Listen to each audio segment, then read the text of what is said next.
Good evening बच्चों। एक बार बस खाली आप कंफर्म कर देंगे मेरा ऑडियो और वीडियो दोनों क्लियर आ रहा है कि नहीं। एक बार बस कोई कंफर्म कर दो, ऑडियो एंड वीडियो जो लिखा हुआ है वो क्लियर है और मैं जो बोल रहा हूँ वो एकदम क्लियर, क्रिस्टल क्लियर है। कोई भी एक अनम्यूट करके हाँ सर बोल दो, कोई भी। Yes sir. हो गया, चलो थैंक यू वेरी मच। तो मेरे ख्याल से मुझे बताया गया है ये आपका डेमो क्लास है। और जैसे कि आपको 12th के पोर्शन के बारे में पता है, 12th का पोर्शन क्या 11th आप पढ़ चुके हैं, और 11th जैसे कि आपका पूरा का पूरा समय ऑनलाइन क्लासेस में गया है। And don't worry about that, हमारा 11th का जो पार्ट होता है उस बहुत ही रेयर पार्ट होता है जो 12th के साथ कनेक्टेड है, राइट। तो हम लोग उसमें जो भी बेसिक चीज है और उसमें आपको जो भी प्रॉब्लम होते हैं 11th वाले पार्ट में बच्चों को जो भी प्रॉब्लम होते हैं हम इधर कवर अप कर लेते हैं। वो जो छोटा मोटा चीजें है जो आप लोगों का प्रॉब्लम होगा हम लोग इधर कवर अप कर लेते हैं 12th में। तो बिफोर स्टार्टिंग दिस जो भी हम लोग पढ़ना अभी हम देखेंगे, टॉपिक देखेंगे, इलेक्ट्रोस्टैटिक स्टार्ट करने वाले हैं। तो स्टार्ट करने से पहले एक छोटा सा स्टोरी आपको बताते हैं हम आगे कि हमारा मोटिव क्या रहेगा, हम किस तरीके से प्रोसीड करेंगे। ठीक, अगर कोई भी स्टूडेंट 11th-12th में साइंस लिया है तो उसके दो मतलब फील्ड ऑफ स्टडी होते हैं। एक तो या तो वो इंजीनियरिंग मेडिकल में जाता है या तो वो प्योर साइंसेस में जाता है। इंजीनियरिंग में गया तो we have best options like IITs and NITs, right. Medical में गया तो we have best options like AIIMS. And अगर वो प्योर साइंस में गया तो we have best options like IISc, IISER, NISER, right. I myself study in NISER Bhubaneswar, मैं वहां से अपना पीएचडी कर रहा हूँ। And this is my 4th year, 3+ right, 3+ year and 4th ongoing 4th year, right? तो these are the best colleges। आगे अगर आप प्योर साइंस में आगे बढ़ना चाहें तो हमारा मोटिव क्या रहेगा। हम लोग 12th क्लास के एंड में जब आपका 12th क्लास खत्म हो जाएगा हमारा दो मोटिव रहेगा। पहला मोटिव रहेगा मेरा पढ़ाने का, दो मोटिव रहेगा, मैं कोई भी टॉपिक पढ़ाऊंगा दो मोटिव रहेगा। पहला मोटिव मेरा रहेगा कि आप +2 जो एग्जाम होता है हमारे पास सीबीएसई जो 12th एग्जाम होता है, सबसे पहला फोकस वही है। बिकॉज हार्ड में जाए IIT, NIT, आइजर, niger, all that, ये जो 12th का एग्जाम होता है हमारे पास जो इस साल नहीं हुआ, हालांकि नेक्स्ट ईयर तो डेफिनेटली होगा, जो इस साल नहीं हुआ उसके परसेंटेज आप चेंज नहीं कर सकते। आप इंजीनियरिंग एग्जाम 2 बार दे सकते हैं, इनफैक्ट आपके पास 4 बार चांस है। मेडिकल एग्जाम तो आप अपनी जिंदगी भर भी दे सकते हैं। अगर मेरा किसी दिन मूड हुआ नहीं बहुत हो गया फिजिक्स पढ़ना, आज से मैं बायोलॉजी पढ़ना स्टार्ट करूंगा, केमिस्ट्री पढ़ना स्टार्ट करूंगा और 1 साल के बाद नीट दे सकता हूं, तो मैं दे सकता हूं। I am eligible after all this years, I am also eligible to give NEET exam. तो वो भी आप बार बार दे सकते हैं। In fact entrance exams of this pure sciences ये भी आप दे सकते हैं, but there is an issue, आप 12th एग्जाम से एक ही बार दे सकते हैं लाइफ में। और वो जो परसेंटेज आपके सर्टिफिकेट पे छप गया वो चेंज नहीं हो सकता, वो और टोटल चेंज नहीं हो सकता। तो पहला मोटिव, हम कुछ भी पढ़ेंगे सबसे बेसिक चीज पढ़ेंगे, क्लियर करेंगे कंसेप्ट्स क्लियर करेंगे क्या चीज है। 12th एग्जाम के ऊपर फर्स्ट फोकस रहेगा। एंड ऐसा नहीं कि सिर्फ 12th एग्जाम के ऊपर फोकस रहेगा, उसके बाद 12th वाला पार्ट खत्म होने के बाद, जैसे फॉर एग्जांपल मैं इलेक्ट्रिक चार्जेस एंड प्रॉपर्टीज आपको पहला पढ़ाऊंगा, आज आपको बताऊंगा। तो इलेक्ट्रिक चार्जेस एंड प्रॉपर्टीज के फर्स्ट हम लोग क्या करेंगे, उसके कंसेप्ट देखेंगे, उसका पूरा स्टोरी देखेंगे क्या होता है क्या नहीं, उसे रिलेटेड 12th में किस टाइप के क्वेश्चंस आते हैं वो देखेंगे। ये पार्ट खत्म हो जाने के बाद जो डिफरेंट एंट्रेंस एग्जामिनेशन में किस लेवल के क्वेश्चंस बनते हैं, किस डिफिकल्टी लेवल के क्वेश्चंस बनते हैं, वो हम सेपरेटली देखेंगे, जिसको मैं एक अलग पार्ट में बताऊंगा, उसी समय बताऊंगा। इलेक्ट्रिक चार्जेस एंड प्रॉपर्टी, उस एंट्रेंस एग्जाम में रिलेटेड आपके पास क्या क्या क्वेश्चन बनते हैं, किस तरीके के कंसेप्ट बनते हैं और किस तरीके से बच्चे लोग उलझते हैं उस कंसेप्ट में, वो चीज मैं आपको इसमें बताऊंगा। तो कोई भी टॉपिक, हम कोई भी टॉपिक इसमें पढ़ेंगे, कोई भी हमारे पास चैप्टर रहेगा, उसको हम यही 2 पार्ट में क्लासिफाई करेंगे हमेशा। First preference will be given to your 12th exam, second preference will be given to your entrance exam. अब बहुत लोगों का सवाल होगा, सर आपके पास एंट्रेंस एग्जाम तो बहुत सारे टाइप के होते, तो आप कौन से पार्ट को लेकर फोकस करेंगे? नहीं, आपके पास एंट्रेंस एग्जाम चाहे जितने भी टाइप के हो, अब में तो एक ही कंसेप्ट आएगा ना, कंसेप्ट चेंज नहीं होता है, क्वेश्चन की डिफिकल्टी लेवल चेंज होती है। कंसेप्ट चेंज नहीं होता है, तो will go for average questions. We won't be focusing on very difficult questions, or not we won't be focusing on very easy questions. We'll be focusing on average questions. So एक बार हमारे पास average questions हो गया. After that you got the opportunity, आप decide करेंगे what you want to prepare for. Either you go for JEE or NEET, JEE or your advanced JEE mains and JEE advanced, or you want to go for NEET AIMS, or you want to go for pure science. उसके बाद हम specify हो जाते हैं. No, first thing you have to do is to clear your concept, right. So इसी तरीके से हम लोग प्रोसीड करेंगे. ये पहला हुआ. दूसरी बात, हम लोग आगे ऑनलाइन क्लासेस में कैसे पढ़ेंगे, क्योंकि जैसे कि मैंने लास्ट 1.5 साल से ऑनलाइन पढ़ा रहा हूँ, 1.5 ईयर से, राइट. उससे पहले आपको भी पता है हमारी सारी ऑफलाइन क्लासेस चलती थी. Online scenario is this new scenario.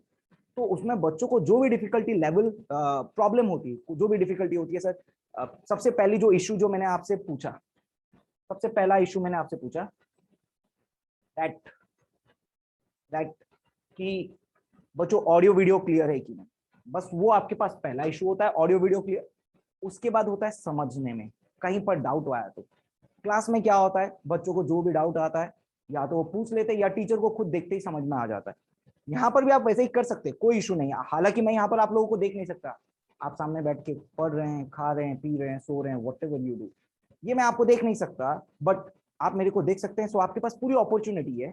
अगर आप सुन रहे हैं और कोई भी पॉइंट पे डाउट आता है, एनी पॉइंट, आराम से माइक को अनम्यूट कीजिए, एक्सक्यूज मी सर बोलिए, मैं वहीं पर ही रुक जाऊंगा. एंड जो भी पॉइंट पे डाउट होगा आप आराम से पूछ सकते हैं, right. You don't need to worry about that कि हाँ हम बीच में बोल दिए, सर कुछ ऐसा बोलेंगे, नहीं, ऐसा कुछ नहीं. अ पॉइंट इज दैट इससे एक ऑनलाइन क्लास में आपको पता है फायदा क्या होता है. हम ऑफलाइन क्लासेस में क्या होता था ना, कुछ बच्चों को पूछने में थोड़ा सा क्या होता था ना, एक शर्म टाइप का आता था कि नहीं क्लास में बाकी लोग क्या सोचेंगे. अभी यहाँ पर बाकी लोग क्या ही सोचेंगे, आपका चेहरा भी तो नहीं दिखाई दे रहा है, आराम से पूछ सकते हैं, सबका वीडियो ऑफ है, आराम से पूछ सकते हैं क्या डाउट है. वहीं पर ही माइक अनम्यूट कीजिएगा, जहां पर प्रॉब्लम आ रहा है, जहां पर ट्रबल आ रहा है, जहां समझ नहीं पा रहे, जहां लिख नहीं पा रहे, वो पूछिएगा, और वहीं पर ही at the very spot will clear that. ये एक ट्रबल. दूसरा ट्रबल क्वेश्चन होने का. तो आपके पास जैसे कि जो कंसेप्ट मैंने आज पढ़ाया, उसी कंसेप्ट के ऊपर आपको एक असाइनमेंट मिलेगा. असाइनमेंट में ज्यादा क्वेश्चन नहीं होंगे, हार्डली 10 क्वेश्चन होंगे, राइट. 12th में आए, अब आप सोचो आपके पास 365 डेज है, हर दिन 10 क्वेश्चन देंगे अगर जितने दिन हमारी क्लास होगी. तो at the end of the year या at the end of the course, basically हम 12th का कोर्स डिजाइन करते हैं 160 डेज के लिए. तो आप 1600 क्वेश्चन कर लिए होंगे. उसके बाद रिवीजन वगैरह अलग, there are different thing. So don't go for that only 10 questions, go at the end of the course. तो उस समय तक आप ऑलरेडी 1600 क्वेश्चन कर लिए होंगे ओनली 12th फिजिक्स का, राइट. सो हम लोग क्या करेंगे, 10 क्वेश्चन का असाइनमेंट देंगे. 10 क्वेश्चन के असाइनमेंट में बहुत बच्चों को आएगा डाउट, सही बात है, आना भी चाहिए डाउट. अगर क्वेश्चन करेंगे तो आएगा. नेक्स्ट डे क्लास में सिर्फ 10 ही तो क्वेश्चन है. जिसका जो डाउट है मैं क्लास में डेफिनेटली क्वेश्चन नंबर बोलूंगा कि बच्चों इसमें से कौन सा डाउट है, आप बस वो बोल दीजिएगा, मैं बोर्ड पे सॉल्व कर दूंगा, पूरा डिटेल्स आपको बता दूंगा. तो इस तरीके से हम अपना पढ़ाई को प्रोसीड करेंगे, राइट.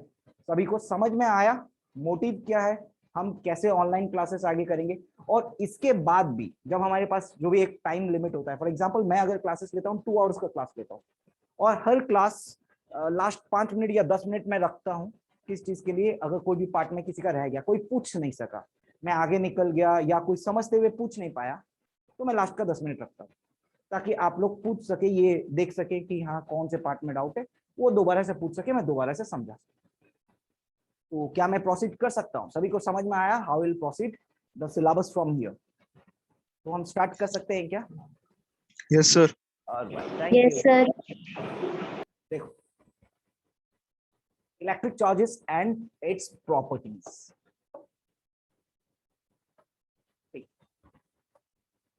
सबसे पहली चीज, इलेक्ट्रिक चार्ज है क्या? What is electric charge?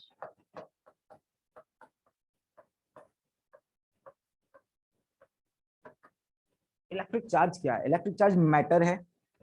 Electric charge means कुछ प्रॉपर्टी है. मतलब दो ही चीज हो सकती है. अगर मैं इलेक्ट्रिक चार्ज के बारे में बोलूं तो मेरे पास दो चीज हो सकते हैं, इट इज अ मैटर और it is a characteristic. It is a matter और इट इज अ कैरेक्टरिस्टिक. क्या लगता है क्या इलेक्ट्रिक चार्ज को मैटर बोलेंगे या इसको प्रॉपर्टी बोलेंगे? क्या बोलते हैं हम इलेक्ट्रिक चार्ज को? क्या इसको मैटर के अंदर क्लासिफाई करूं? मैटर क्या? Solid, liquid, gas.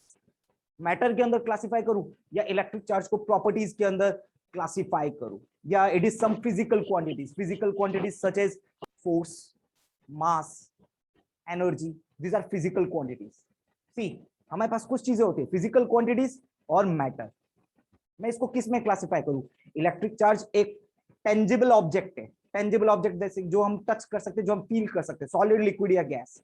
या ये आपके पास फिजिकल क्वांटिटी के अंदर जाता है, जिसको हम टच नहीं कर सकते, जिसको हम देख नहीं सकते, कुछ नहीं कर सकते। क्या है ये? हम इसको कौन से पार्ट में रखेंगे? Physical quantity. Very good. And इसको हम लोग बोलते हैं it is not a matter. बहुत लोगों के दिमाग में बात आता है sir electric charge means electron. नहीं, electric charge is does not mean electron. Electric charge does not means electron. Electric charge is the characteristic property of any matter that determines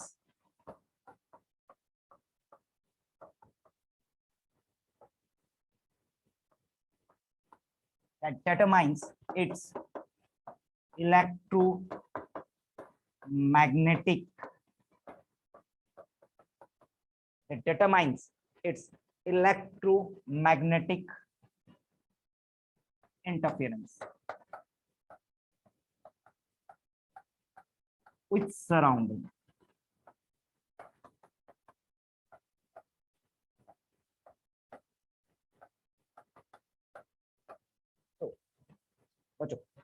ये आता है आपके पास, ये प्रॉपर्टी, कैरेक्टरिस्टिक प्रॉपर्टी, जिसको अपन physical quantities में डालते हैं ऑफ एनी मैटर।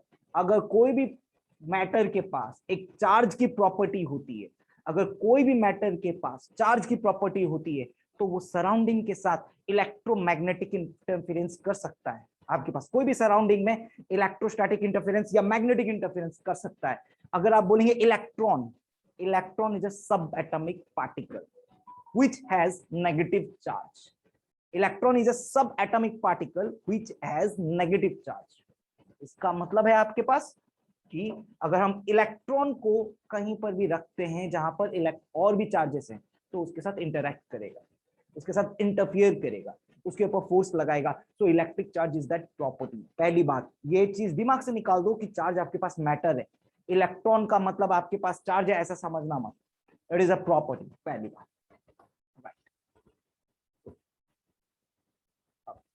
कोई भी बॉडी पे इलेक्ट्रिक चार्ज कैसे आता है, हम चार्ज कैसे हम लोग बॉडी को बोलेंगे ना?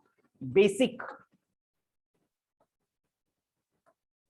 आपके लेवल पे, हमारे पास और भी हम लोग हायर लेवल पे देखते हैं, हम इलेक्ट्रॉन्स को भी डिवाइड किए, प्रोटॉन्स को भी डिवाइड किए, न्यूट्रॉन्स को भी डिवाइड किए, बट आपके लेवल पे बेसिक सोर्स ऑफ चार्ज, हमारे पास दो बेसिक सोर्स ऑफ चार्ज है। पहला वाला इलेक्ट्रॉन एंड दूसरा वाला प्रोटॉन। बस यहां पर एक दिक्कत आ गई कि प्रोटॉन का हम कुछ नहीं कर सकते। क्यों नहीं कर सकते? हमारे पास प्रोटॉन खाली अवेलेबल नहीं है, खाली प्रोटॉन अवेलेबल नहीं है। If you see this structure of atom,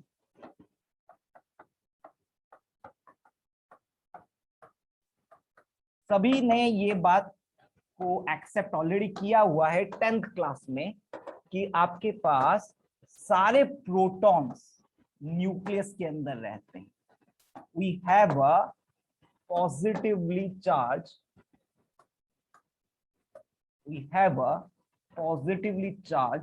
nucleus.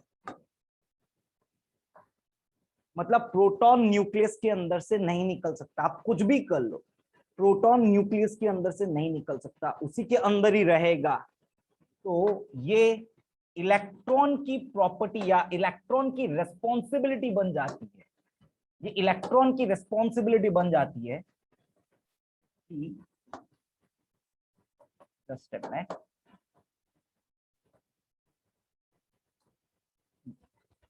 Electron की रिस्पॉन्सिबिलिटी बन जाती है कि सिस्टम को चार्ज प्रोवाइड करना। कैसे करेगा देखो, this is the basic structure of atom. आपके सामने जो है, it is the basic structure of atom.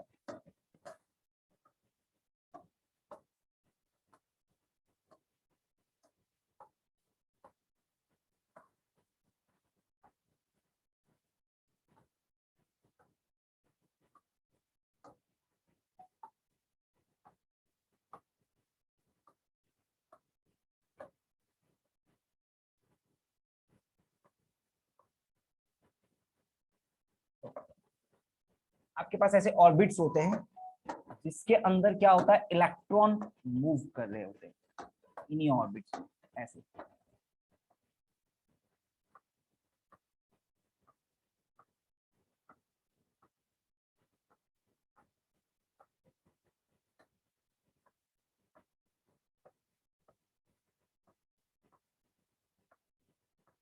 ऐसे इलेक्ट्रॉन मूव कर रहे होते हैं। आउटर ऑर्बिट में भी कुछ इलेक्ट्रॉन रहते हैं। ये आउटर ऑर्बिट के इलेक्ट्रॉन्स में ऐसे ही बना दिया। ये इंपॉर्टेंट है, गलत अलग कलर में बनाया हूं, यही इंपॉर्टेंट है ना।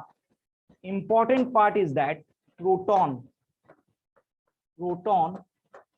Can never leave nucleus. Proton nucleus के अंदर से नहीं निकल सकता है, आप कुछ भी कर लीजिए, प्रोटॉन न्यूक्लियस के अंदर से नहीं निकल सकता है। बस एक ही काम हो सकता है, electron can leave the atom, electron can be added to the atom. बस यही हो सकता है, electron can leave the atom, electron can be added to the atom, बस इतना ही हो सकता है। नाउ ये आपके पास कोई भी न्यूट्रल एटम बनाया हुआ है, it is a neutral atom. Neutral atom word का मतलब क्या है बच्चों, आपके पास number of electron is equal to number of proton.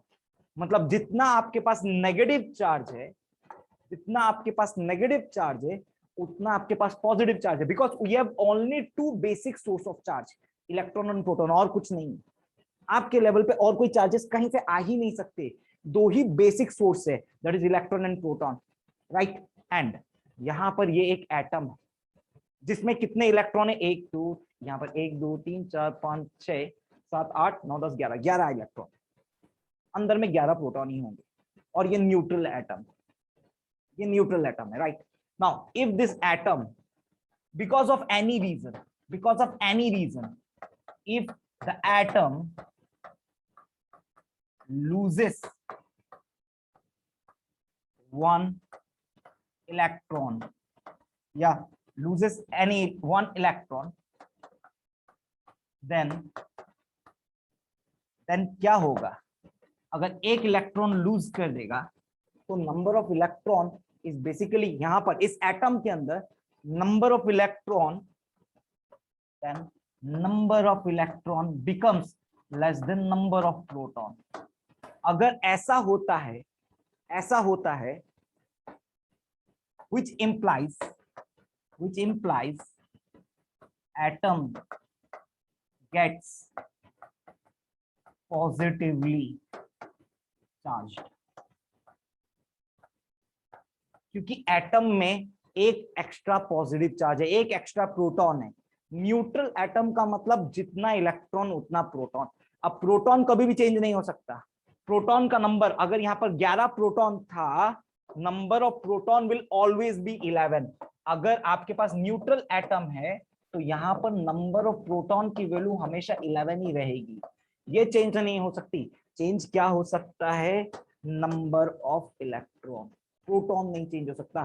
So electrostatic is the story about electron only, not proton. इसलिए आप प्रोटोस्टैटिक्स नहीं पढ़ते, आप इलेक्ट्रोस्टैटिक्स पढ़ते, करंट इलेक्ट्रिसिटी पढ़ते हैं, बिकॉज प्रोटॉन के साथ कुछ नहीं होता है, वो एक किसके अंदर है, न्यूक्लियस के अंदर, राइट। सो आपके पास अगर ये वाला पार्ट आता है कि एटम गेट्स नेगेटिवली चार्ज, और वो कब होगा, जब आपके पास पॉजिटिवली चार्ज, ऐसा कब होगा, जब एटम एक इलेक्ट्रॉन को लूज करेगा। नाउ अगर एटम एक इलेक्ट्रॉन गेन करेगा, इफ एटम गेन्स इलेक्ट्रॉन, इससे क्या होगा? Then number of electron is greater than number of proton, which implies atom gets negatively charged. तो moral of the story में ये conclude कर सकता हूं क्या? An atom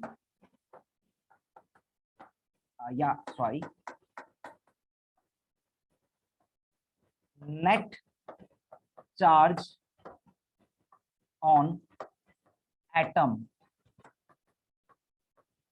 is equivalent to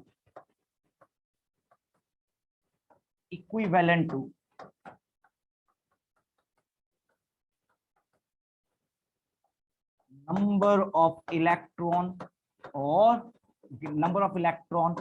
gained or lose by A multiplied by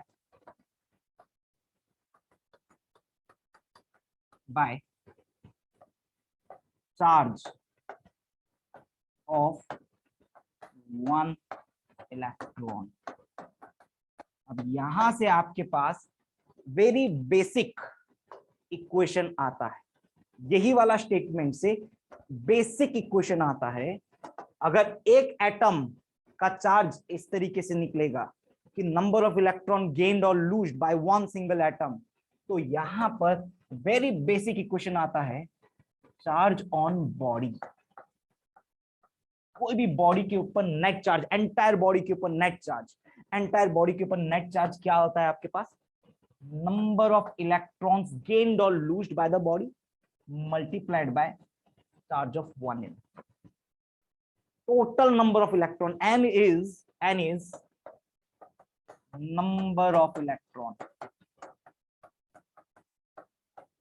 gained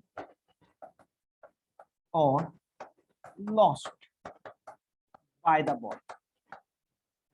अब आप मेरे को एक बात बताओ, यहां पर आप बोलेंगे सर आपने प्लस चार्ज ऑफ इलेक्ट्रॉन की वैल्यू आप -1.6 इंटू 10⁻⁹ कूलम लगेंगे, नहीं मैं वो लिखूंगा ही नहीं, -1.6 लिखूंगा नहीं। ई की वैल्यू, ये जो ई आपके सामने है ना, ई की value is simply 1.6 into 10⁻⁻19 coulomb. Now ये आप लोग डिसाइड करेंगे कि यहाँ पर प्लस डालेंगे कि माइनस डालेंगे सामने, क्योंकि यहाँ पर मैं प्लस माइनस डालने वाला हूं, ये आप लोग डिसाइड करेंगे। ये कैसे डिसाइड करेंगे? If the body has gained electron तो आप आगे में क्या यूज करेंगे? Minus. If the body has lost electron तो आगे में क्या यूज करेंगे? That's it. तो ई की value never take the e equals -1.6 into 10⁻⁹, कभी मत ले, आप क्या लेंगे? Plus minus n. And what is this plus minus n e? You got to choose that. आपके पास प्लस कब लेंगे? प्लस आप तब लेंगे जब बॉडी इलेक्ट्रॉन लूज करेगा। माइनस कब लेंगे? जब बॉडी इलेक्ट्रॉन क्या करेगा? गेन करेगा। इस तरीके से आप ये लेंगे। अच्छा, तो ये आपके पास पहला पार्ट हुआ कि आपके पास जो बेसिक सोर्स ऑफ चार्ज है इलेक्ट्रॉन एंड प्रोटॉन, मैंने इसको माइक्रोस्कोपिक से मैक्रोस्कोपिक में लेकर आया और इसकी पहली प्रॉपर्टी डिफाइन की। This is the first property, total charge on the body is given by plus minus n. अच्छा, एक छोटा सा सवाल है, ऐसा पॉसिबल है क्या बच्चों कि आधा इलेक्ट्रॉन बॉडी दे सकता है और आधा इलेक्ट्रॉन बॉडी ले सकता है? ऐसा पॉसिबल है क्या?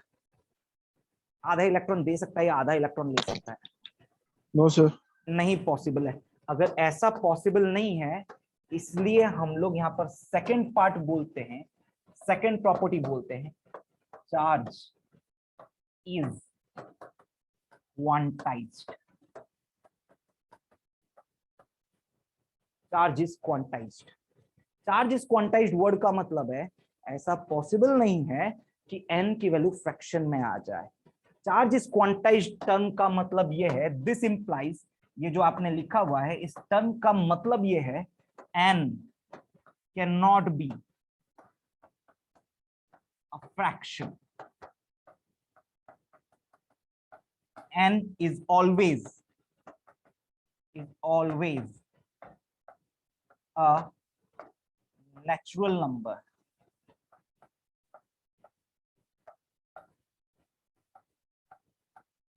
N is always a natural number if the body is charged.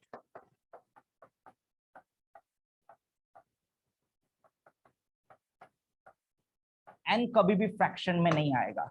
तो अगर आपको चेक करना है कि एक बॉडी में आपको बोल दिया गया, अगर मैं आपसे ये बोलूं एक बॉडी के ऊपर कितना चार्ज प्रेजेंट है 2.7 इंटू 10⁻⁻19 कूलम, क्या ऐसा पॉसिबल है? नहीं, ऐसा पॉसिबल नहीं। एक बॉडी के ऊपर कितना चार्ज प्रेजेंट है, ये टर्म का मतलब एक एग्जांपल से समझाता हूं, a body is charged to 2.7 into 10⁻⁻19 coulomb. Now, is it possible? Is it possible? अब ये कैसे पता चलेगा ये पॉसिबल है कि नहीं? बस n निकाल लो, n की वैल्यू आप लोग कैसे निकालेंगे बच्चों? 2.7 into 10⁻⁻19 divided by 1.6 into 10⁻⁻19. It is 27/16, which is a fraction. It is 27/16, which is a fraction, and since n fraction में आ रहा है, so it is not possible. n कभी भी fraction में नहीं आएगा. n is always a whole number. n cannot be in fraction. तो इसलिए आपके पास ये वाला पार्ट पॉसिबल नहीं हो सकता. Now, third basic property. और ये जो थर्ड वाली प्रॉपर्टी है हम इसको यूज करते हैं कैपेसिटर्स में. आप पढ़ेंगे, आगे पढ़ेंगे. चार्जेस आर कंजर्व्ड, ये बहुत बेसिक प्रॉपर्टी है, कंजर्व्ड. आगे भी आपको बताऊंगा इसका use.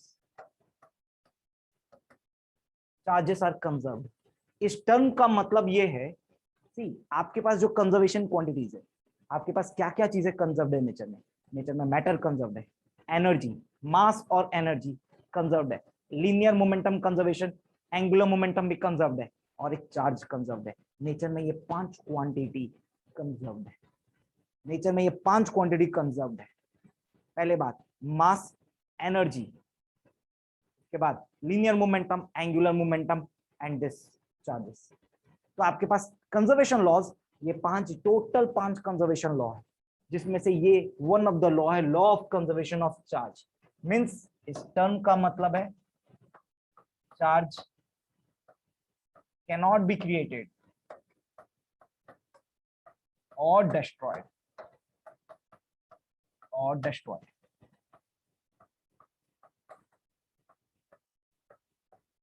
cannot be created or destroyed. और ये टर्म का मैथमेटिकल मीनिंग है total charge is equal to constant. कोई भी प्रोसेस के बाद आपके पास टोटल चार्ज आपके पास कांस्टेंट रहता है. जितना चार्ज पहले था उतना चार्ज बाद में रहता है. किसी के ऊपर ना एक्सेस चार्ज आता है ना कुछ होता है.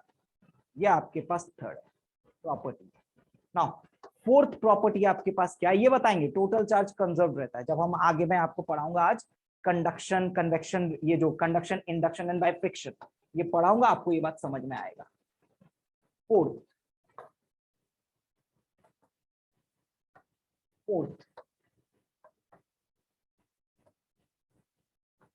like charges, like charge repel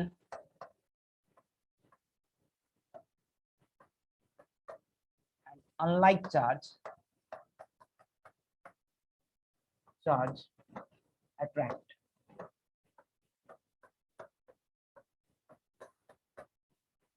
Unlike charge attract, like charge repel, unlike charge attract. ये 100% ट्रू स्टेटमेंट है.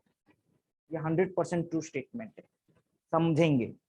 Two bodies must be charged.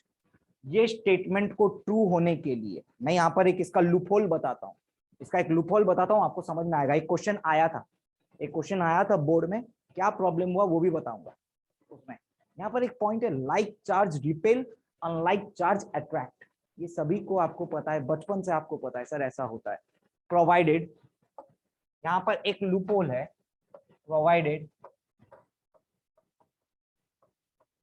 both the bodies must be charged, both the bodies must be charged। अब मैंने ये वाला बात क्यों बोला, एक क्वेश्चन है, देखो एक क्वेश्चन है, is it possible that like charge can attract? Is it possible that a like charge can attract? ऐसा सवाल है, is it possible that like charge can attract?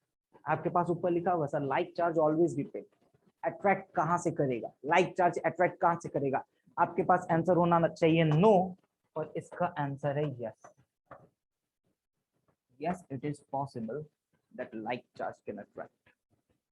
Yes, इसलिए मैंने क्या बताया था, पहला कंडीशन बताया था, provided both the bodies must be charged, provided both the bodies must be charged.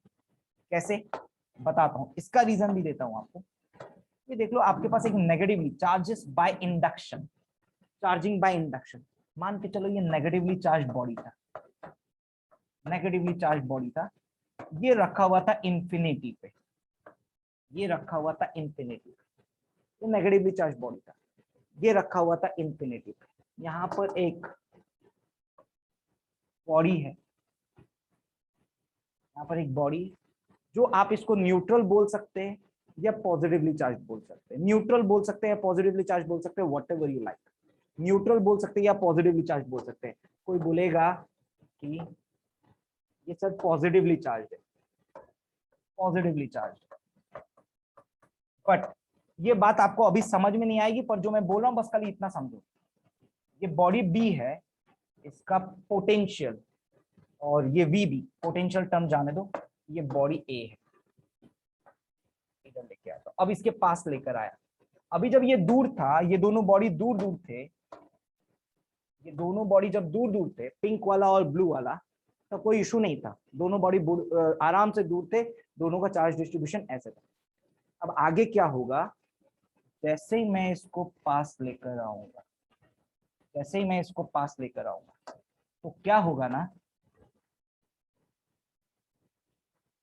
यहां पर पॉजिटिव चार्ज आ जाएगा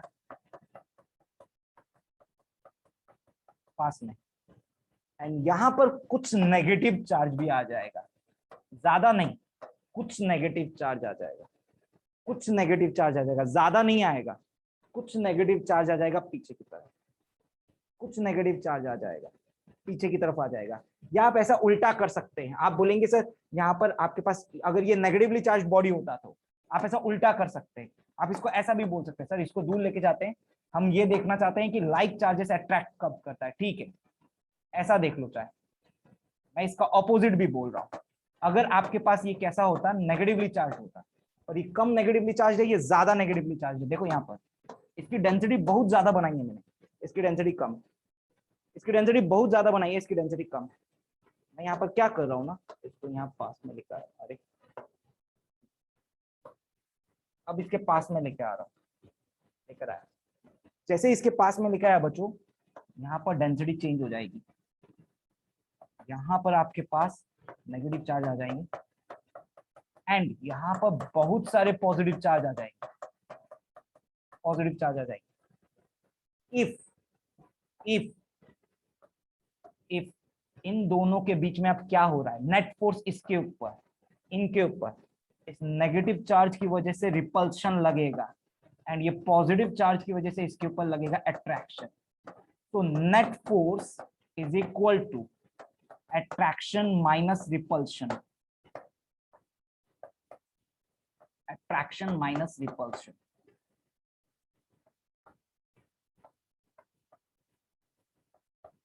अगर अट्रैक्शन की वैल्यू ज्यादा हुई, अगर अट्रैक्शन की वैल्यू ज्यादा हुई तो आपके पास ये दोनों फोर्स क्या करेंगे, ये दोनों बॉडी क्या करेंगे, अट्रैक्ट करेंगे। अगर अट्रैक्शन की वैल्यू ज्यादा हुई, अगर अट्रैक्शन की वैल्यू ज्यादा हुई तो दोनों बॉडी क्या करेंगे, अट्रैक्ट करेंगे। ये बात आप ध्यान से समझिएगा। क्या हुआ आपके पास डिफरेंस, कैसे आपके पास दोनों बॉडी अट्रैक्ट करेंगे, लाइक चार्जेस कैसे अट्रैक्ट करेंगे, ये पूरा प्रोसीजर अगर आपको समझ में आया तो सबसे पहले आपके पास क्या था, दोनों में से यहां पर अगर मैं पूरा दोनों का सिस्टम इनिशियल सिस्टम बनाता हूं, इनिशियल सिस्टम देख लो। इनिशियल ऐसा था, इसकी चार्ज डेंसिटी बहुत ज्यादा थी और यहां पर ये ब्लू बॉडी था, इसकी चार्ज डेंसिटी थोड़ी सी नेगेटिव चार्ज डेंसिटी कम थी। अब आप बोलेंगे सर इन दोनों को पास में लेकर आइए, इन दोनों को पास में, ऐसे दूर दूर में काम नहीं चलेगा, इन दोनों को पास में लेकर आइए। जब इन दोनों को पास में आप लेकर आए ना, इन दोनों को जब पास में लेकर आए ना, तो क्या हुआ ना, इसका चार्ज डिस्ट्रीब्यूट हो जाता है, इसके सरफेस चार्जेस डिस्ट्रीब्यूट हो जाते हैं। क्यों?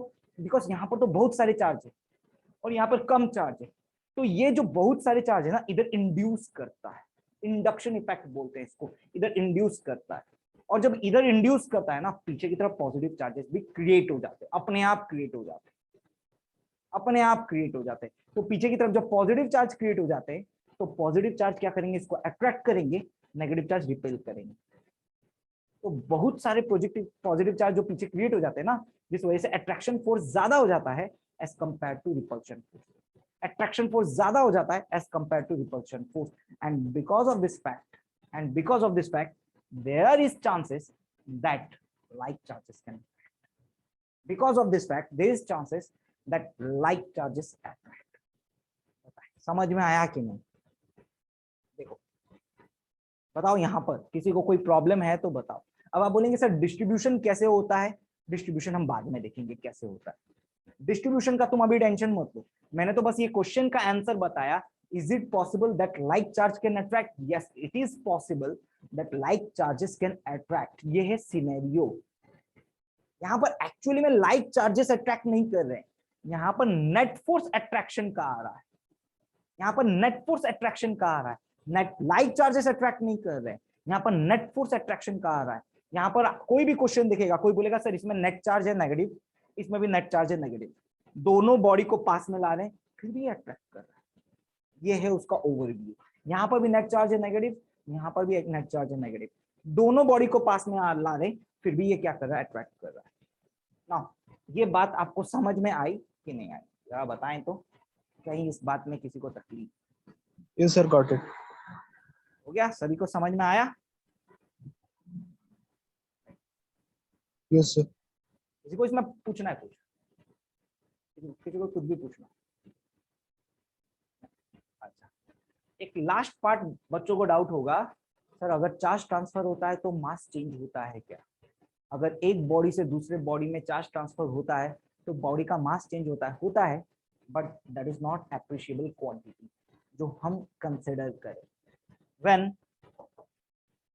Last point, last property, when charge is transferred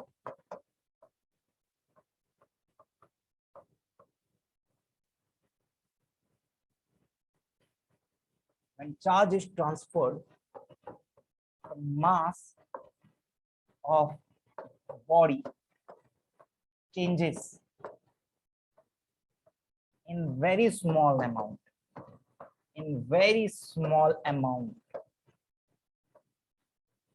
which can be ignored,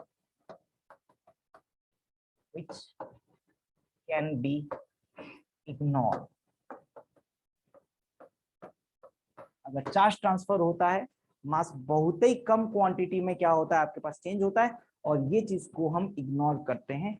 and last and final part, sixth, और ये बहुत इंपॉर्टेंट प्रॉपर्टी है, बहुत इंपॉर्टेंट प्रॉपर्टी है, the value of magnitude charge is independent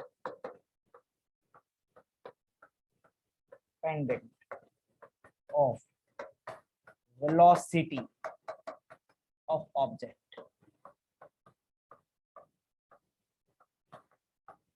ऐसा क्यों बोल रहा हूं? बिकॉज बहुत लोग ये बात सुने होंगे थ्योरी ऑफ रिलेटिविटी में, जो तुम्हारा आउट ऑफ सिलेबस है। रिलेटिविटी में अगर आप very close to the speed of light जाते हैं, very close to the speed of light, तो मास चेंज होता है। वहां पर आपके पास बॉडी का मास कांस्टेंट नहीं होता है, मास चेंज हो जाता है। टाइम भी कांस्टेंट नहीं होता है, टाइम भी चेंज हो जाता है। बट दिस चार्ज कोई फर्क नहीं पड़ने वाला। आप लाइट की स्पीड से जाओ, लाइट से ज्यादा की स्पीड से जाओ, लाइट से कम की स्पीड से जाओ, मत जाओ, एक जगह पे रह जाओ, तब भी चार्ज की वैल्यू चेंज नहीं होगी। Is independent of velocity of the object, it is independent of that. कोई भी कंडीशन में ये वैल्यू चेंज नहीं होने वाली, राइट?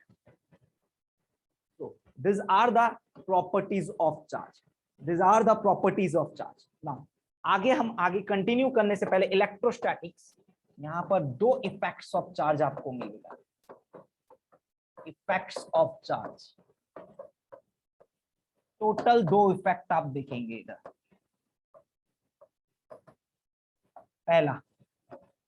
पहला electrostatic effect,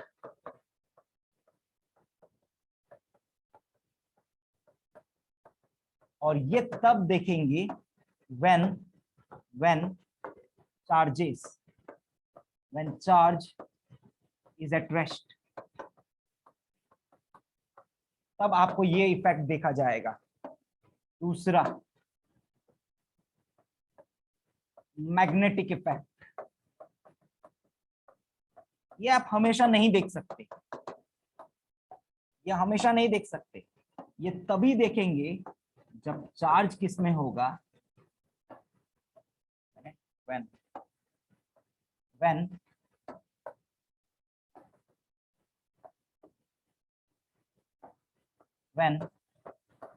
charge is in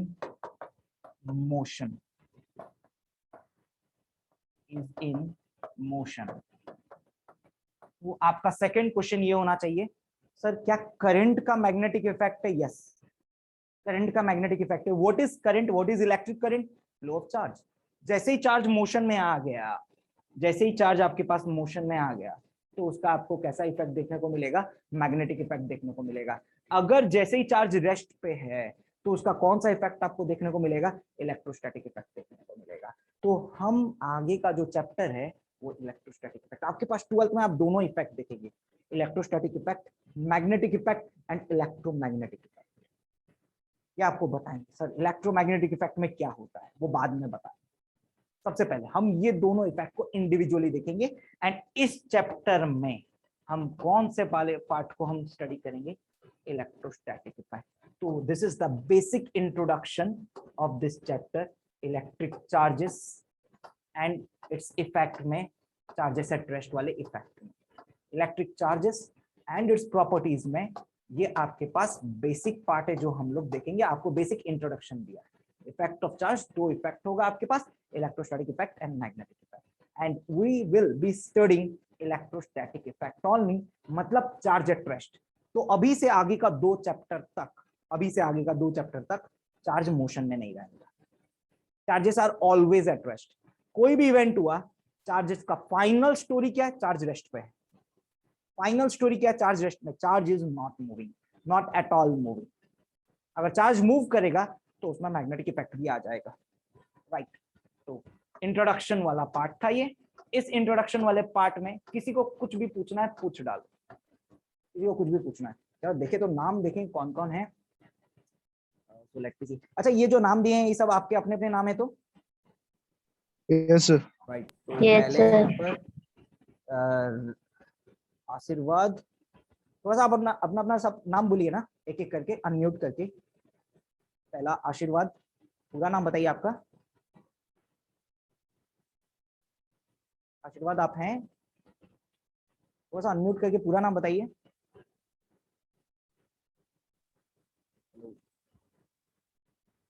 बच्चे पूरा नाम थोड़ा सा बताइए, मेरा वॉइस नहीं आ रहा क्या आपको?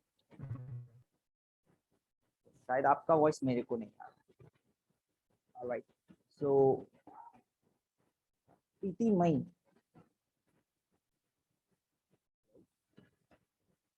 हेलो। तो क्या इंटरेक्ट नहीं कर रहे हैं, मतलब क्या मेरा वॉइस नहीं आ रहा है ना, क्या Yes, sir. आवाज आ रहा है? हाँ, थोड़ा सा पूरा नाम बताइए यार अपना। So my name is Preeti Maiseti. Okay, and next Raj Nandini.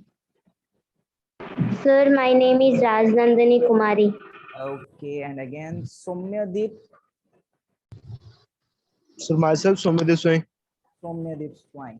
Okay, चलो आशीर्वाद वो उसका शायद माइक काम नहीं कर रहा है, I don't know what. So this is the basic introduction part, है ना? तो सभी को बेसिक इंट्रोडक्शन समझ में आया? सभी को बेसिक इंट्रोडक्शन क्लियर? आगे हम बढ़ते Yes, sir. हैं। Yes, sir. आगे हम बढ़ते हैं methods of charging. Methods of charging. तो आपको पता है ये इंटरेस्टिंग बात है, इस मेथड्स ऑफ चार्जिंग में इंजीनियरिंग में ये वाले पार्ट से, जिसमें आपके पास क्वेश्चन में रियली पूछा जाता है, इस वाले पार्ट से इंजीनियरिंग में पूछा जाता है, नीट में पूछा जाता है, मतलब मेडिकल में पूछा जाता है, इसी वाले पार्ट से क्वेश्चन, थ्योरेटिकल क्वेश्चन इसी से ही पूछे जाते हैं, है ना? तो ये कंसेप्ट को थोड़ा ध्यान से देखेंगे, इसमें कौन से पार्ट से पूछे जाते हैं ये बताऊंगा। इंटरेस्टिंग पार्ट है ये मेथड्स ऑफ चार्जिंग। तो हमारे पास कोई भी बॉडी को चार्ज करने का तरीका, 3 तरीके हैं बॉडी को चार्ज करने के। First method charging by friction. Charging by friction, ये अपन थोड़ा सा एक वीडियो से देखते हैं क्या होता है चार्जिंग बाय फ्रिक्शन में, स्टोरी क्या है।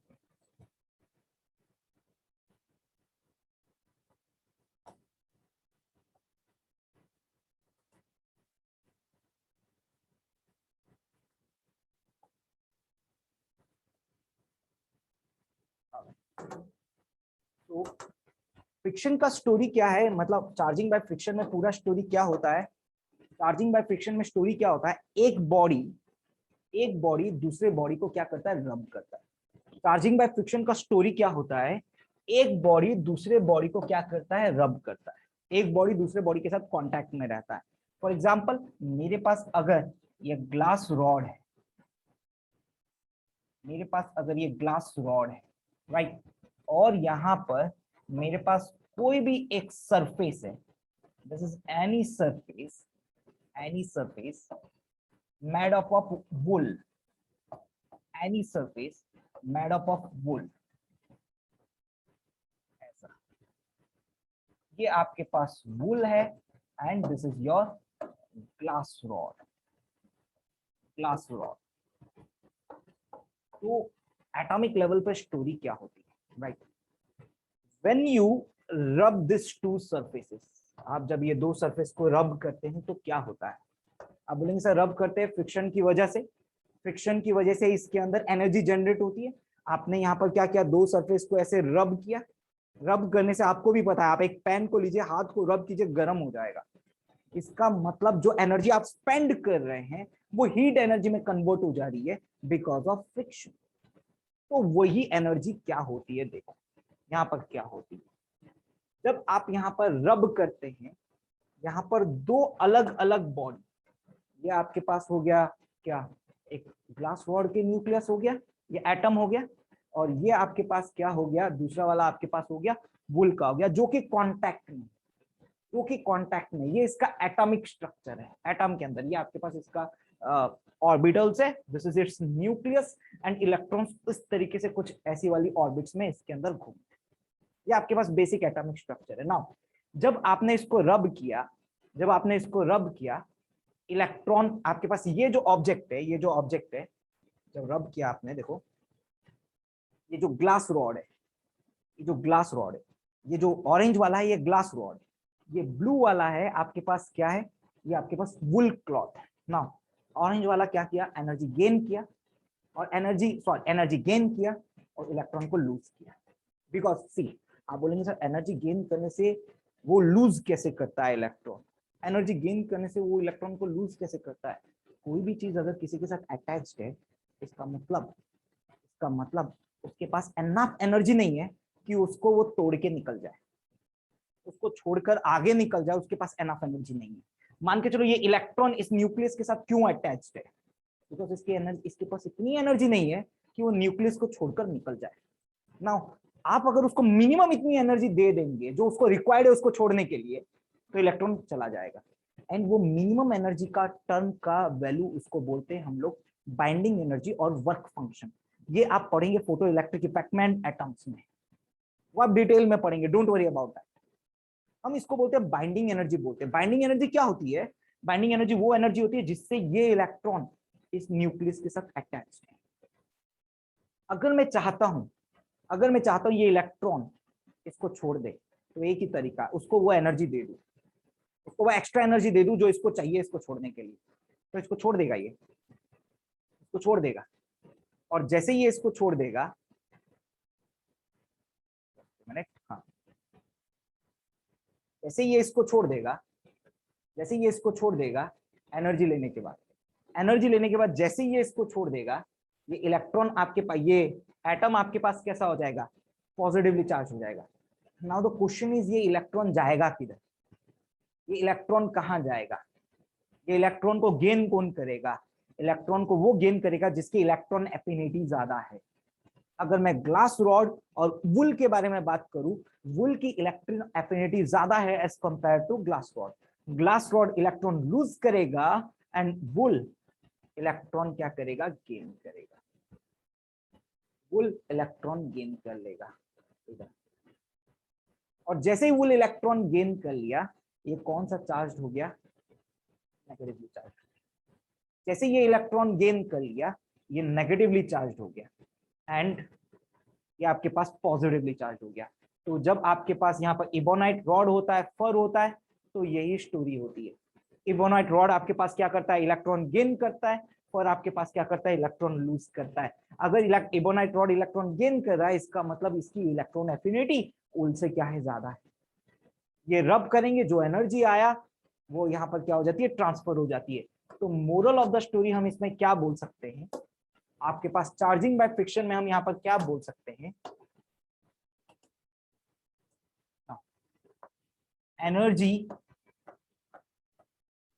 Of friction is taken up by surface atom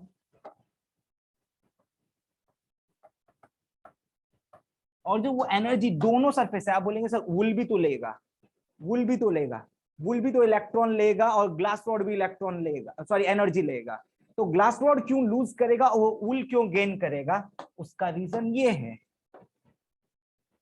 object having more electron affinity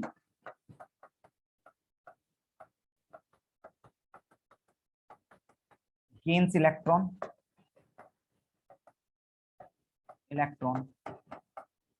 and other object loses electron.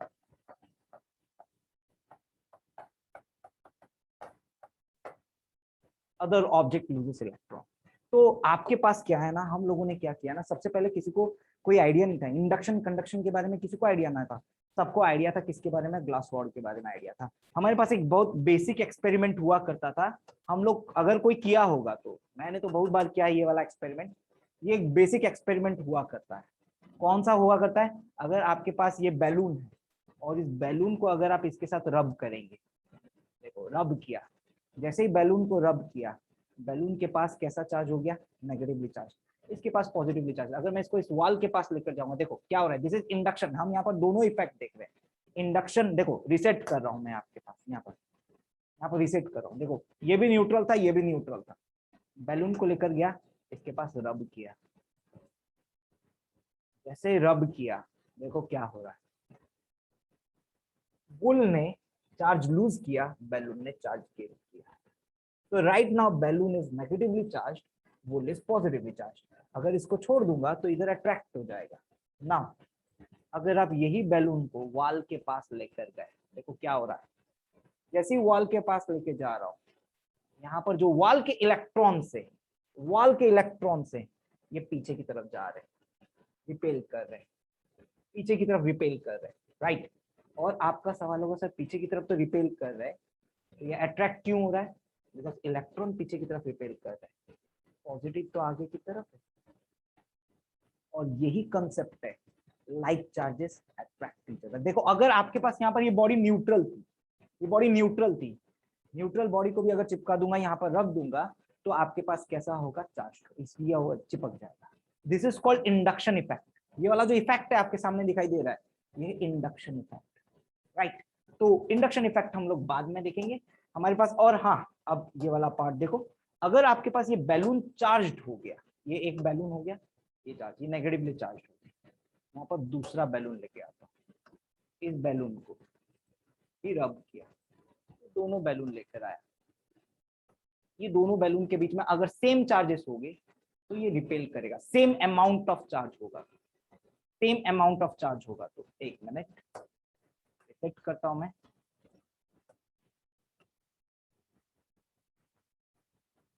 Okay,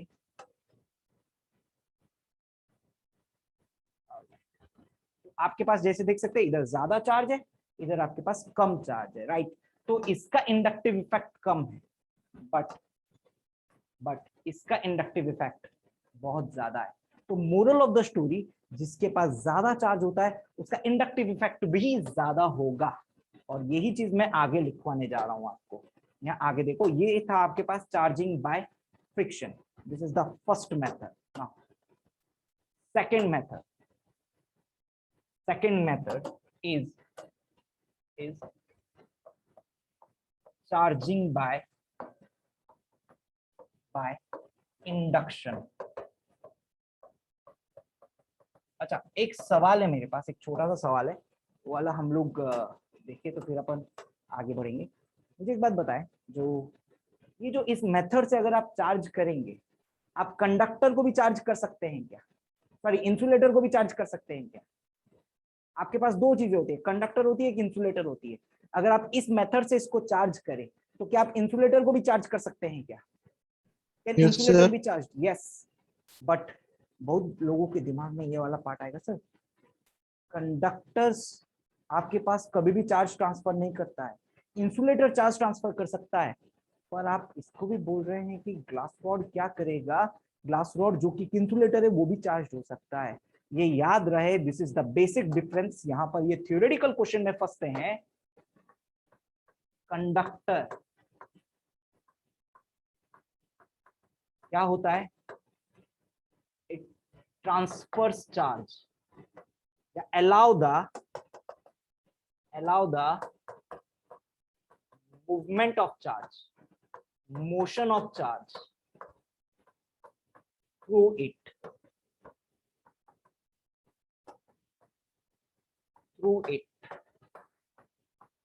उसको बोलते हैं कंडक्टर। कंडक्टर उसको बोलते हैं जो मोशन ऑफ चार्ज को अलाउ करेगा। बट इंसुलेटर किसको बोलते हैं? Insulator which do not allow motion of charge।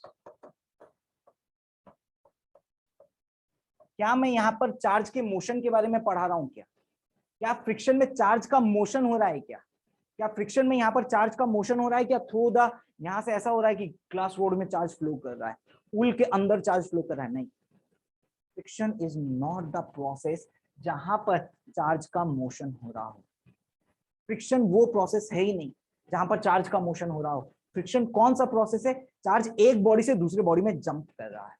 इसलिए by friction you can charge a conductor as well as insulator. So यहां पर एक लिख देते हैं ये बात, conductor and insulator can be charged by the method of friction.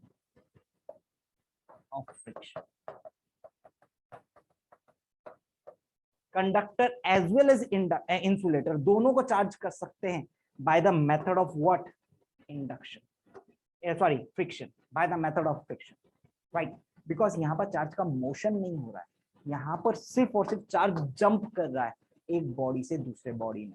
Now charging by induction में होता है, इसमें देखो टचिंग हो रही है, यहाँ पर ग्लास रॉड वूल के साथ क्या करेगा, रब करेगा, तब जाके ये चार्ज होगा। बट चार्जिंग बाय इंडक्शन में कोई टचिंग नहीं होगी, यहाँ पर दोनों दूर दूर रहेंगे। चार्जिंग बाय इंडक्शन में दोनों दूर दूर रहेंगे और बहुत सिंपल प्रोसेस है। यहाँ पर एक बॉडी है बी, ये होती है न्यूट्रल, मैं चाहता हूं इस बॉडी को क्या करूं, चार्ज। बॉडी होती है न्यूट्रल और मैं चाहता हूं ये बॉडी को करूं चार्ज। कैसे चार्ज करेंगे, किस तरीके से चार्ज करेंगे, बस यहां सामने कैसी बॉडी लेकर आ जाऊं, एक जो चार्ज करना चाहते हैं, जो चार्ज करना चाहते हैं उसका ऑपोजिट चार्ज ले। अगर आप इस बॉडी को पॉजिटिवली चार्ज करना चाहते हैं तो आप एक नेगेटिवली चार्ज बॉडी यहां पर ले आइए, एक नेगेटिवली चार्ज बॉडी यहां पर ले आइए, नेगेटिवली चार्ज बॉडी यहां पर ले आइए। फिर देखिए क्या होता है, ये प्रोसेस हम एक वीडियो से देखेंगे कि अगर आप एक नेगेटिवली चार्ज बॉडी लेकर आ जाते हैं तो आगे क्या होता है। इस वाले पार्ट आपके पास यहां पर क्या है, ये neutral body, this is a neutral body, this is a neutral body, positive negative equally है, so जितने पॉजिटिव चार्ज है उतने नेगेटिवली चार्ज है, और मैं इसको कैसा चार्ज करना चाहता हूं, पॉजिटिवली चार्ज करना चाहता हूं, पॉजिटिवली चार्ज करना चाहता हूं। तो यहाँ पर एक रॉड लेकर आया, जो रॉड कैसा चार्ज है, नेगेटिवली चार्ज है। जैसे ये रॉड को इसके पास लेकर आया, देखो चार्ज कैसे डिस्ट्रीब्यूट होगा। जैसे ये रॉड को इसके पास लेकर आया, there will be distribution of charge. कहीं पर एक्स्ट्रा चार्ज नहीं आया, यहाँ देखो कोई एक्स्ट्रा चार्ज आया क्या सिस्टम में, सिस्टम में कहीं से कोई चार्ज ट्रांसफर हुआ क्या, बाहर से कोई चार्ज आया क्या, इस बॉडी के ऊपर बाहर से कोई चार्ज जंप किया क्या, नहीं, कोई चार्ज जंप नहीं किया है, बस negative charges are pushed backwards and positive charges came to front side. आप बोलेंगे सर पॉजिटिव चार्जेस तो प्रोटॉन, प्रोटॉन तो मूव नहीं करते, तो प्रोटॉन कैसे आ गए, नहीं प्रोटॉन मूव नहीं करते हैं बच्चों, जो इलेक्ट्रॉन है, जो इलेक्ट्रॉन है वो निकल के पीछे चले गए, जो आगे वाले इलेक्ट्रॉन है, आगे वाले इलेक्ट्रॉन है वो निकल के पीछे चले गए, तो आगे वाला सरफेस क्या हो गया, has lost electron, it becomes positively charge. पीछे वाला सरफेस क्या किया, गेन्ड इलेक्ट्रॉन, ये कैसा बन गया, negatively charge. This is how charge gets distributed. और जैसे ही आप बोलेंगे ठीक है सर ये तो अभी भी न्यूट्रल बॉडी है, ये अभी भी न्यूट्रल बॉडी है, आप इसको चार्ज कैसे बनाएंगे, मेरे को चाहिए ये वाला चार्ज, पॉजिटिव चार्ज जो यहाँ पर रखा हुआ है, मैं इसको रखना चाहता हूँ, और नेगेटिवली चार्ज को क्या करना चाहता हूँ, जो नेगेटिव चार्ज है उसको हटाना चाहता हूँ, इसलिए मैंने क्या कर दिया, अर्थिंग। अर्थिंग, मैं पॉजिटिव चार्ज को नहीं हटा सकता, मैं पॉजिटिव चार्ज को नहीं हटा सकता इधर से, क्योंकि positive charge is attracted by this negative part, और मैं नेगेटिव चार्ज को हटा सकता हूँ because negative charges is repelled, negative charge जितना दूर जाना चाहे उतना दूर जाएगा, इसलिए मैंने क्या कर दिया, उसको अर्थ में भेज दिया। अर्थिंग क्या होता है, इसको लेकर अर्थ में कनेक्ट कर दूंगा, जैसे ही अर्थ में कनेक्ट कर दिया, सारा का सारा चार्ज कहाँ फ्लो हो गया, सारा का सारा चार्ज कहाँ फ्लो हो गया, अर्थ में फ्लो हो गया, और ये पार्ट हटा दूंगा, अब अर्थिंग हटा दूंगा, सारा का सारा पार्ट यहाँ पर फ्लो हो गया, अर्थिंग हटा दूंगा, ये भी हटा दूंगा, ये रॉड भी हटा दूंगा, सारा का सारा चार्ज फ्लो हो गया। अब इसके ऊपर नेट चार्ज हो गया कैसा, पॉजिटिव। अब चार्ज इक्वली डिस्ट्रीब्यूट हो जाएगा, अब चार्ज इक्वली डिस्ट्रीब्यूट हो जाएगा, यहाँ पर हर जगह पे चार्ज इक्वल डिस्ट्रीब्यूशन हो जाएगा। नाउ ये वही स्फीयर है जो न्यूट्रल था और बिना टचिंग के कैसा चार्ज हो गया, पॉजिटिवली चार्ज हो गया। Now this method is called charging by induction. दो मेथड आपको अभी समझ में आया क्या, शायद मेरी 1 घंटे की क्लास थी, क्या आपको 2 मेथड अभी समझ में आए क्या, तो मेथड समझ में आए? Yes, Yes, sir. sir. अच्छे से समझ में आए क्या कंडक्शन एंड फ्रिक्शन वाले? Yes, sir. ओके, बाकी अपन Yes, नेक्स्ट sir. क्लास में कंटिन्यू करेंगे। किसी को कुछ पूछना है पूछ सकता है, कोई भी क्वेश्चन, कोई कुछ पढ़ा भी होगा या कुछ भी पूछना चाहेगा पूछ सकता है। Anything.